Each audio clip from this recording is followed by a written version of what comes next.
नमस्कार मंडळी. पिसारावर मायबाप प्रेक्षकांचे पुन्हा एकदा स्वागत. ज्यांना माहिती नाही त्यांना सांगते की पिसारावर मी कृष्ण ग्रंथातील काही गोष्टी सांगत असते.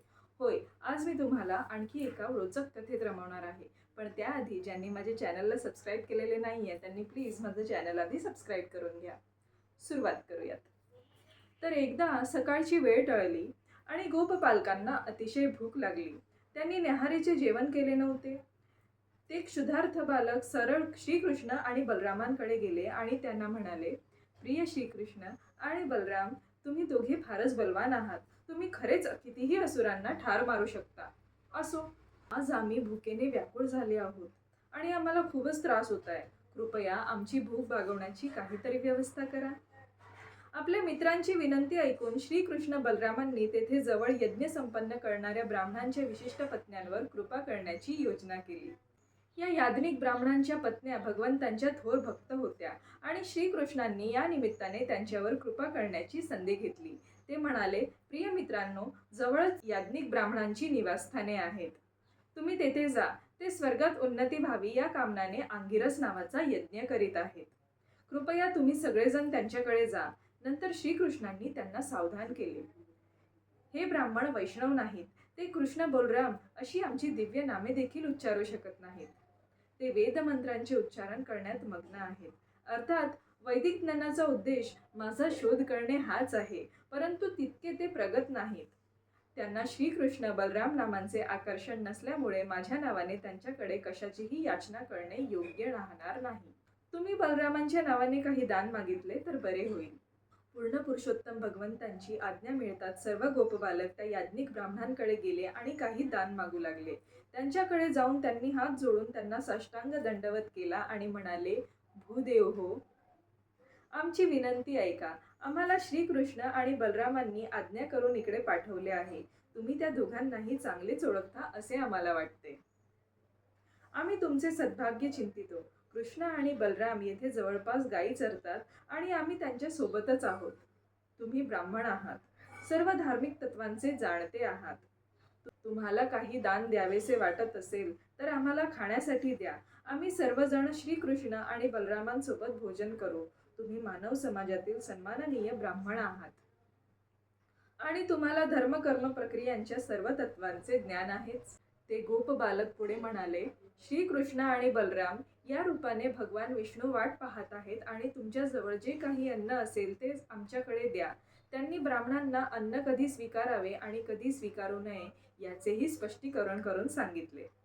श्रीकृष्ण आणि बलरामांचे बालमित्र जरी साधे भोळे गोप बालक होते तरी त्या वैदिक कर्मकांडीय यज्ञ करणाऱ्या श्रेष्ठ ब्राह्मणांना देखील मार्गदर्शन करण्याच्या स्थितीत होते. तथापि केवळ कर्मकांडातच गुरफटलेले ते ब्राह्मण भगवंतांच्या दिव्य स्तरावरील भक्तांची सूचना समजू शकले नाहीत. परम भगवंत श्रीकृष्ण आणि बलराम आपल्याकडे याचना करीत आहेत याचीही त्यांच्या हृदयात अजिबात जाणीव झाली नाही. श्रीकृष्ण आणि बलरामांच्या बाजूने गोपबालकांनी सगळे तर्क ऐकले, तरीही त्यांची पर्वा न करता ते गोपबालकांशी काहीही बोलले नाहीत. त्या ब्राह्मणांनी गोपबालकांना काहीच उत्तर दिले नाही. होय किंवा नाही असे सुद्धा म्हटले नाही. हे पाहून गोपबालकांची मोठी निराशा झाली. ते श्रीकृष्ण बलरामांकडे आले आणि काय घडले ते सर्व सांगितले. गोपबालकांनी सांगितलेली माहिती ऐकून पूर्ण पुरुषोत्तम भगवंतांनी स्मित केले. त्यांनी त्यांना सांगितले, मित्रांनो, ब्राह्मणांनी अनादर केला म्हणून तुम्हाला दुःख मानण्याचे काही कारण नाही. कारण भिक्षा मागण्याचा हा एक प्रकारच आहे. ज्याने भिक्षावृत्ती स्वीकारली आहे त्याने आपण सगळ्या ठिकाणी यशस्वी होऊ असे समजू नये. तो काही ठिकाणी अपयशी ठरेलही, परंतु त्या कारणाने त्यांनी निराश होऊ नये. अशा प्रकारे श्रीकृष्णांनी त्यांची समजूत घातली आणि त्यांना परत तिकडे जायला सांगितले. ते म्हणाले, आता तुम्ही त्या याज्ञिक ब्राह्मणांकडे न जाता त्यांच्या पत्न्यांकडे जा. त्या थोर भक्त आहेत. त्या सदैव आमच्याच स्मरणात लीन असतात. तुम्ही त्यांच्याकडे जा आणि माझे आणि बलराम दादांचे नाव सांगून अन्नाची याचना करा. त्या खात्रीने तुम्हाला हवे तितके अन्न देतील. श्रीकृष्णांच्या आज्ञेप्रमाणे ते गोप बालक तात्काळ त्या याज्ञिकांच्या स्त्रियांकडे गेले. त्या घरांमध्येच बसलेल्या होत्या. त्यांनी उंची वस्त्रालंकार घालून सुंदर श्रृंगार केलेला होता. त्यांना सादर दंडवत प्रणाम करून गोप बालक म्हणाले, मातांनो, आमचा सादर प्रणाम स्वीकार करा आणि आमची विनंती ऐका. श्रीकृष्ण आणि श्री बलराम येथे वनातच जवळपास आहेत.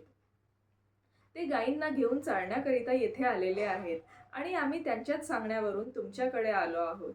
आम्हा सर्वांनाच अतिशय भूक लागली आहे. काही खाण्यासाठी मिळावे म्हणून आम्ही येथे आलो.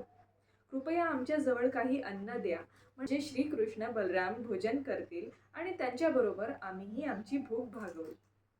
त्या गोप बालकांची विनंती ऐकताच त्या ब्राह्मणांच्या स्त्रियांना श्रीकृष्ण बलरामांची अतिशय ओढ लागली. असे उद्दीपन स्वाभाविक होते. त्यांना श्रीकृष्ण आणि बलरामांची थोरवी सांगावी लागली नाही. त्यांची नावे ऐकताच त्या त्यांच्या भेटीसाठी आतुर झाल्या होत्या. श्रीकृष्णांचे अखंड ध्यान करून प्रगत असलेल्या त्या सर्वश्रेष्ठ योग समाधीच्या अवस्थेत होत्या. तेथे यज्ञ चालू असल्याने अनेक प्रकारचे उत्तम अन्नपदार्थ होते. त्यांनी लगेच उत्तम स्वादिष्ट व्यंजनांची पात्रे भरून घेतली आणि त्या आपल्या परमप्रिय व्यक्तित्वाला श्रीकृष्णांना भेटण्यासाठी निघाल्या. दीर्घ काळापासून त्या याज्ञिकांच्या पत्न्या श्रीकृष्णांच्या दर्शनासाठी आतुर झाल्या होत्या. मात्र श्रीकृष्णांना पाहण्यासाठी जेव्हा त्या घरातून बाहेर पडू लागल्या तेव्हा त्यांच्या पतींनी, वडिलांनी, मुलांनी आणि नातेवाईकांनी त्यांना विरोध केला, परंतु त्यांनी कुणाचेही ऐकले नाही. श्रीकृष्णांच्या आकर्षणाने त्यांच्याकडे निघालेला मनुष्य कोणत्याही शरीर संबंधी बंधनाची पर्वा करीत नाही. त्या ब्राह्मण स्त्रियांनी वृंदावनात प्रवेश केला आणि त्या हिरवीगार वृक्षावली द्राक्षलतांनी भरलेल्या यमुना तीरावर आल्या. तेथे श्रीकृष्ण आणि बलराम आपल्या जिवलग सवंगड्यांसोबत गायी चारीत असल्याचे त्यांनी पाहिले. श्रीकृष्णांची अंगकांती आकर्षक सावळ्या वर्णाची होती. त्यांनी सुवर्णासारखी चमकणारी पीतवर्णाची वस्त्रे परिधान केली होती. त्यांच्या गळ्यात सुंदर वनफुलांचा हार होता आणि माथ्यावर मयूर पंख शोभत होते. त्या ब्राह्मणांच्या स्त्रियांनी पूर्ण पुरुषोत्तम भगवान श्रीकृष्णांविषयी बरेच श्रवण केले होते. ते त्यांना अतिशय प्रिय होते आणि त्यांची मने सदैव त्यांच्या चिंतनात लागलेली होती आणि आता त्या आपल्या नेत्रांनी प्रत्यक्षात त्यांचे दर्शन करीत होत्या. त्यांना समोरासमोर पाहत होत्या. श्रीकृष्णांनी तेव्हा त्यांच्या नेत्रांतून त्यांच्या हृदयांतरी प्रवेश केला होता. त्या आपल्या अंतःकरणातूनच हृदय भरेपर्यंत त्यांना आलिंगन करू लागल्या आणि तेव्हा त्यांचे विरह दुःख तात्काळ नष्ट झाले. ज्ञानोन्नती करून भगवंतांच्या अस्तित्वात विलीन होणाऱ्या थोर मुनिश्रेष्ठांसारखी त्यांची अवस्था झाली होती. श्रीकृष्णांनी तेथे आलेल्या त्या याज्ञिक पत्न्यांचे स्वागत केले. ते म्हणाले, हे ब्राह्मण स्त्रियांनो, खरोखरच तुम्ही फारच भाग्यवान आहात. तुमचे येथे स्वागत आहे. मी तुमच्याकरिता काय करावे ते कृपया सांगा. तुमचे पती, पिता, बंधू, नातेवाईक यांच्या विरोधाची पर्वा न करता माझ्याकडे येणे यथायोग्य आहे. असे करणाऱ्याने त्याचा वास्तविक स्वार्थ जाणलेला असतो. कारण कोणत्याही हेतूशिवाय कोणत्याही प्रतिकूल परिस्थितीला न जुमानता केलेली माझी दिव्य प्रेममय सेवा वस्तुतः प्राणीमात्रांकरिता मंगलदायक आहे. श्रीकृष्ण त्यांना पुढे म्हणाले, हे ब्राह्मण स्त्रियांनो, तुम्ही आता घरी परत जा. त्यामुळे तुमचे पती तुमच्यावर प्रसन्न होतील आणि त्यांनी चालवलेला यज्ञ देखील योग्य रीतीने संपन्न होईल.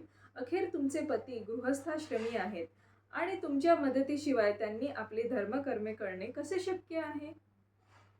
ब्राह्मण पत्न्यांनी उत्तर दिले, प्रिय प्रभू, असा उपदेश देणे तुम्हाला योग्य नाही.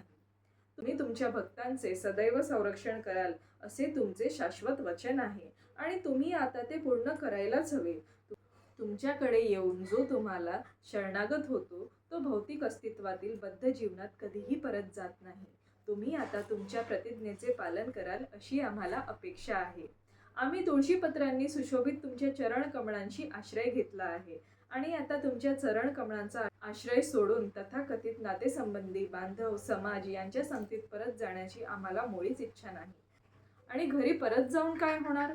आमचे पती, बंधू, वडील, पुत्र, माता, बांधव आमचा स्वीकार करणार नाहीत, कारण आम्ही त्यांचा अगोदरच त्याग केला आहे. त्यामुळे परत गेल्याने आम्हाला आश्रय नाही. म्हणून कृपा करून आम्हाला घरी परत जाण्याविषयी सांगू नका. आम्हाला तुमच्या चरण कमळांशी राहण्याची व्यवस्था करा, म्हणजे आम्ही शाश्वतपणे तुमच्या संरक्षणात राहू. आता पुढे काय झाले हे ऐकण्यासाठी तुम्हाला पुढची कथा ऐकावी लागेल. चला तर मग जास्त वेळ न घालवता कथा कशी वाटली हे कमेंट करून नक्की सांगा.